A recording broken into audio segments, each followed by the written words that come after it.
우리 자분들에게 다시 한번 축복하며 인사할까요? 하나님이 당신을 돌보십니다. 네, 아멘이십니까? 정말로 우리를 돌보시는 그 하나님의 은혜가 있기에 오늘 이 자리에 있는 줄로 믿습니다. 오늘은 세 번째 돌보시는 하나님 설교 시리즈를 여러분과 함께 성찬과 세례의 의미를 살펴보면서 들을 수 있게 하여 주심에 다시 한번 감사를 드립니다. 성찬과 세례는 하나님의 사랑과 돌보심을 눈으로 볼 수 있는 은혜의 표식입니다. 오늘 우리는 이 거룩한 예식을 하나님 앞에서 드렸습니다. 함께 드리지 못한 분들도 함께 눈으로 보고 이 예식에 참여하셨습니다. 성찬과 세례의 의미를 마음에 새기면서 그 속에 담겨 있는 하나님의 돌보심, 그 은혜가 무엇인지를 오늘 함께 살펴볼 수 있었으면 좋겠습니다. 저희 형제들은요 8월 말에는 모여서 우리 돌아가신 부모님을 기억하며 추모 예배를 드립니다. 돌아가신 부모님들이 우리에게 보여주신 사랑과 헌신을 기억하며 그 사랑이 얼마나 컸는지, 또한 우리가 얼마나 큰 사랑을 받았는지 그 시간에 형제들과 이야기하며 지난 과거를 돌아보게 됩니다. 그러면서 형제들이 또 함께 결단하는 것은 우리를 사랑하신 그 부모님처럼 우리도 서로 사랑해야 되겠다고, 형제 우애를 더 깊게 해야겠다고 마음 가운데 결심하고는 합니다. 물론 그런 일은 없겠지만 우리 사랑하는 성도님들께서 목사님 나도 그 예배에 가고 싶습니다 하면 제가 오지 말라고는 말씀드리지 않을 겁니다. 하지만 여러분 그 추모 예배에 참여한다고 하더라도 무엇보다 그 부모님의 사랑을 경험하고 그 부모님을 경험하지 못한 사람에게는 예배는 드릴 수 있지만 그 예배 가운데의 감격과 은혜, 그 사랑의 깊이를 깨달을 수는 없을 것입니다. 성찬도 그렇습니다. 십자가의 죽음과 부활, 그리고 그의 희생으로 우리에게 어떤 은혜와 사랑이 부어졌는지를 아는 자들이 그 의미와 뜻을 알고 무엇에 참여할 수 있는 것입니까? 성찬에 참여할 수 있는 것입니다. 그래서 성찬을 할 때에 세례받은 분들만 참여하려고 하는 것은 배제가 아닙니다. 차별이 아닙니다. 그 성찬의 뜻과 의미를 마음에 새기며 온전하게 성찬에 합당한 사람들이 참여함으로 인하여서 그 성찬의 의미와 뜻이 더 풍성해지고 더 깊이 누릴 수 있기 때문임을 여러분 꼭 기억하실 수 있기를 주님의 이름으로 축복합니다. 성찬과 세례는 보이는 하나님의 메시지입니다. 설교의 대부분은 말로 행하여지지만 사실 우리들의 소통의 대부분은요 말로 소통하는 것이 아니라 표정과 감정과 행동으로 더 많은 것들이 전달된다는 것을 우리는 알 수가 있습니다. 그렇기 때문에 여러분 이 성찬을 통하여서 보여지는 하나님의 사랑, 여전히 우리를 돌보시는 그 보여주시는 그 돌보심의 은혜를 꼭 기억하실 수 있기를 주님의 이름으로 축복합니다.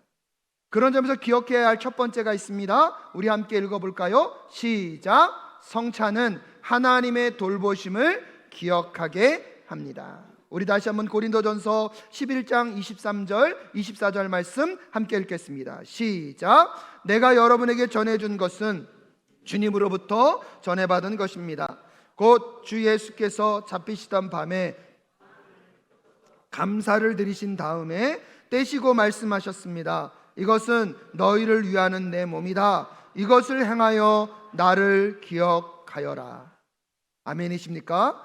예수님께서는 십자가의 죽임을 당하시기 전에 제자들에게 이 빵, 우리나라 말로 하면 떡 가져다가 그것을 떼어주시면서 그들에게 이 떡은 누구의 몸이다? 나의 몸이다 말씀하시면서 기억하여라 라고 명령하셨습니다. 여기서 이 기억하라는 이 헬라어 단어는요 암남네시스라는 단어입니다. 기억하다, 되새기다, 회상하다라는 뜻을 가지고 있습니다. 하지만 이것은 단순히 과거의 사건을 머릿속에 떠올리는 것만을 의미하지 않습니다. 오히려요 과거에 일어난 그 어떠한 사건이 오늘 현재에 재현되는 것입니다. 십자가의 사건은 2000년 전에 이루어졌지만 오늘 성찬을 거행하는 이 시간, 오늘 현재에 이 자리에서 이루어졌는 줄로 믿습니다. 그러게 그 십자가의 사건, 과거의 사건이지만 그것을 어디로 갖고 오는 것입니까? 오늘로 갖고 오는 것이 오늘 기억하라는 이 단어입니다. 이 성찬을 거행함으로 과거에 이루셨던 그 십자가의 은혜가 오늘 이 장소 가운데 현재되고 있는 줄로 믿습니다. 그렇기 때문에 과거에 일어난 어떠한 사건이 오늘 이 자리에 일어나고 있기 때문에 성찬을 거행하면서 예수 그리스도께서 우리에게 행하신 일들을 우리는 기억함과 동시에 또한 그분의 희생을 마음 가운데 성찬을 통하여서 새기고 그 사랑과 구원을 현재의 삶에 적용하며 나아가는 우리 모두가 될 수 있기를 주님의 이름으로 축복합니다. 그 사랑과 돌봄이 있었기에 오늘 우리에게 이 성찬이 허락되었듯이 우리도요 그 사랑을 따라 살기를 결단하는 것이 오늘 이 성찬에 참여한 모든 분들 심령과 마음 가운데 함께해야 하는 결단인 줄로 믿습니다.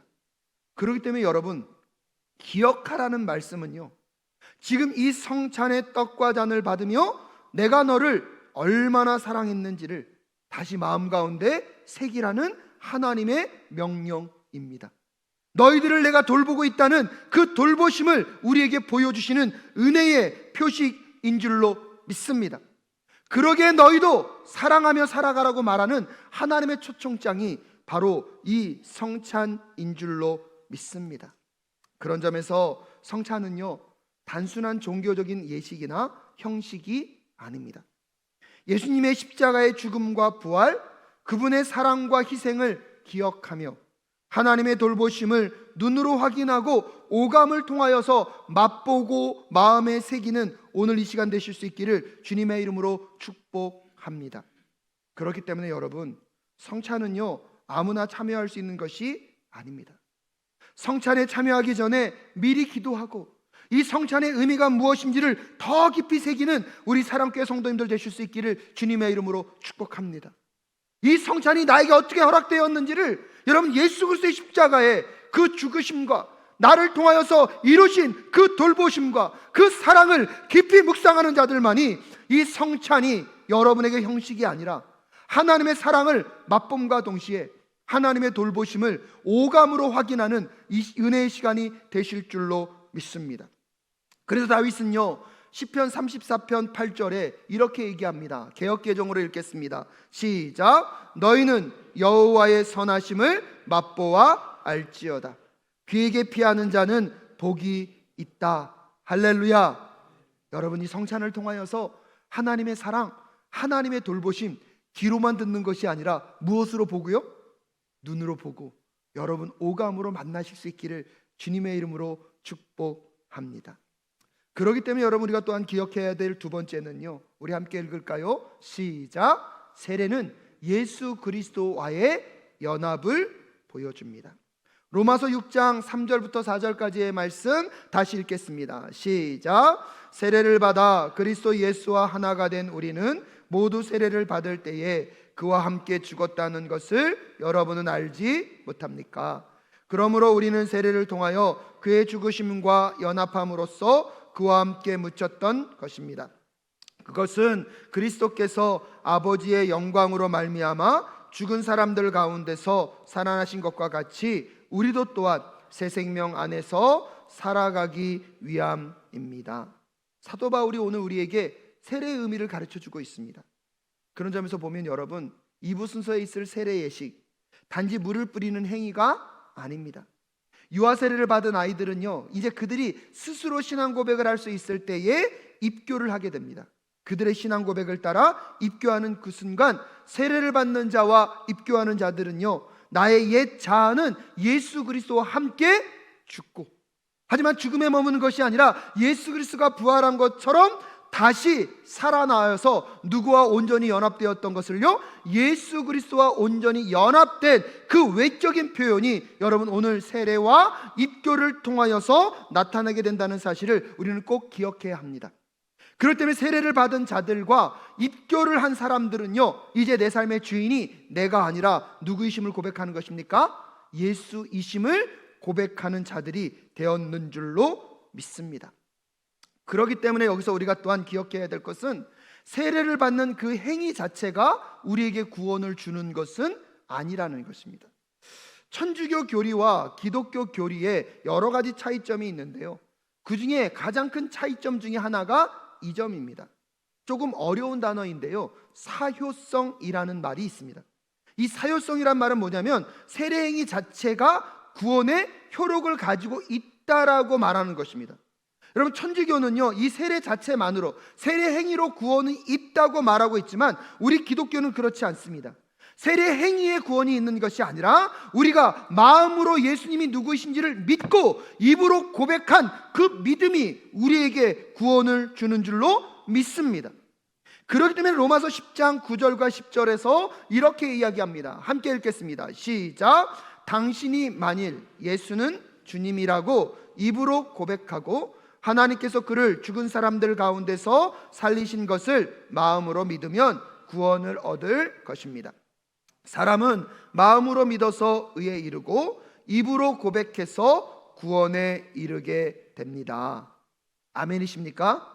그래서 그런 점에서 보면 세례를 앞두고 입교를 앞두고 자신의 마음을, 자신의 신앙을 진지하게 고민하는 태도는요 너무나 올바른 태도인 것 같습니다.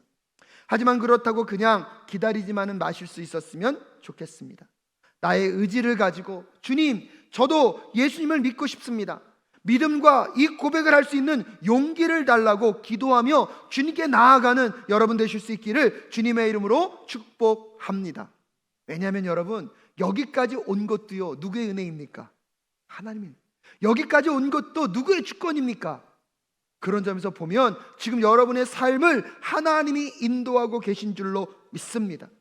형식적으로 세례를 받아들이는 것도 문제이지만 마치 내 마음이 무언가를 결정한다고 생각하며 하나님의 도우심을 구하지 않는 교만도 문제입니다. 그렇기 때문에 아직 세례를 통하여서 하나님과 연합된 은혜를 경험하지 못하고 있는 분들이 계시다면 여러분 꼭 오늘부터 기도하십시오. 주님, 나도 그 예수님을 믿을 수 있는 은혜를 허락하여 주시옵소서. 한 걸음 더 나아가 내 입술로 그 예수님이 나의 구원자 되심을 고백할 수 있는 그 세례를 받을 수 있는 용기를 달라고 기도하며 나아가는 우리 사랑교회 모든 성도님들 되실 수 있기를 주님의 이름으로 축복합니다. 그럼 그 세례를 통해서요 하나님의 자녀됨을 확신하게 되고 하나님의 돌보심이 자기의 삶에 임하는 순간을 경험하게 될 것입니다.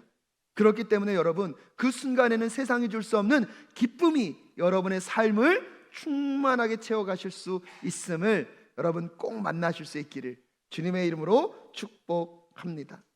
마지막 세 번째로요, 성례는요 우리를 하나로 묶는 사랑의 끈입니다. 고린도전서 11장 25절부터 26절 함께 읽겠습니다. 시작. 식후의 잔도 이와 같이 하시고서 말씀하셨다. 이 잔은 내 피로 세운 새 언약이다. 너희가 마실 때마다 이것을 행하여 나를 기억하여라. 그러므로 여러분이 이 빵을 먹고 이 잔을 마실 때마다 주님의 죽으심을 그가 오실 때까지 선포하는 것입니다. 아멘. 성찬을 통해 우리는 서로 연결되고 그리스도의 몸된 교회로서 하나의 공동체임을 확인하게 됩니다. 왜냐하면 여러분, 우리가 서로 연결될 수 있는 유일한 비결은요 누구 안에 있을 때입니까? 예수님 안에 있을 때입니다. 그럴 때는 성찬에 참여한다는 것은 이미 우리는요 그 예수님의 몸 안에 있다는 것을 의미합니다. 고린도서 10장 17절에 보면 이런 말씀이 있습니다. 함께 읽겠습니다. 시작. 빵이 하나이므로 우리가 여럿일지라도 한 몸입니다. 그것은 우리가 모두 그 한 덩이 빵을 함께 나누어 먹기 때문입니다. 아멘이십니까? 성찬에 참여할 때 우리는요 그리스도와 수직적 관계뿐만 아니라 수평적 관계도 재확인하게 되는 것입니다. 예수님의 몸을 받아들이고 예수님의 피를 먹음으로 하나님과 우리와의 관계가 회복되었습니다. 할렐루야. 하지만 이것이 하나됨과 동시에 여러분, 수평적인 관계 안에서 오늘 성찬에 참여했던 모든 사람들도요 누구 안에서요? 예수 그리스도 안에서 한 몸 되었음을 꼭 기억하실 수 있기를 주님의 이름으로 축복합니다. 그렇기 때문에 성도의 교제는요 단순한 세상적인 교제가 아닙니다. 하나님 안에서 한 몸 되고 한 피를 나눈 형제여 자매이기 때문에 서로를 바라보는 마음이 더 사랑하고 더 아끼는 결단이 오늘 이 성찬 안에 포함되고 고백되어야 한다는 사실을 꼭 기억하실 수 있기를 주님의 이름으로 축복합니다. 그렇기 때문에 사랑교회 성도 여러분, 진정한 기독교 공동체는 서로의 짐을 함께 지고 함께 슬퍼하고 함께 우는 것인 줄로 믿습니다. 우리가 함께 성찬에 참여할 때에 우리가 서로를 돌보고 사랑하겠다는 약속이 포함되어 있다는 것을 꼭 기억하십시오. 성찬을 했다는 것은요, 서로 뭐하고요? 사랑하고 아끼겠다는 약속이 포함되어 있는 것입니다. 내일부터 고난주간 특세가 진행될 텐데요, 여러분 보혈의 능력 앞에 첫 번째 주제가 용서입니다. 저는 이 성찬에 참여하는 모든 성도들에게 그 용서의 은혜가 임하실 수 있기를 주님의 이름으로 축복합니다. 예수 그리스도 안에서 연결된 지체로 서로 돌봄으로 하나님이 행하신 일들을 기억하며 성례의 의미를 삶으로 살아가는 우리 모두가 될 수 있기를 간절히 소원합니다. 나는 죽고 예수로 가득 채워지는 삶으로 나 자신을 깨뜨려 주변 사람들에게 예수의 사랑을 증거하고 실천하는 우리 모두가 되실 수 있기를 주님의 이름으로 권면드립니다. 사랑하는 성도 여러분, 매일의 삶 속에서 오늘 우리가 행한 성례를 통해 세례의 의미를 기억하며 옛자는 죽고 그리스도 안에서 새 생명으로 살아가실 수 있기를 주님의 이름으로 축복합니다. 성찬의 의미를 기억하며 우리도 서로에게 친절하고 돌보는 삶을 통하여서 돌보시는 하나님을 한 주 동안 꼭 경험하시는 우리 모든 사랑교회 성도들 되실 수 있기를 주님의 이름으로 축복합니다. 기도하겠습니다.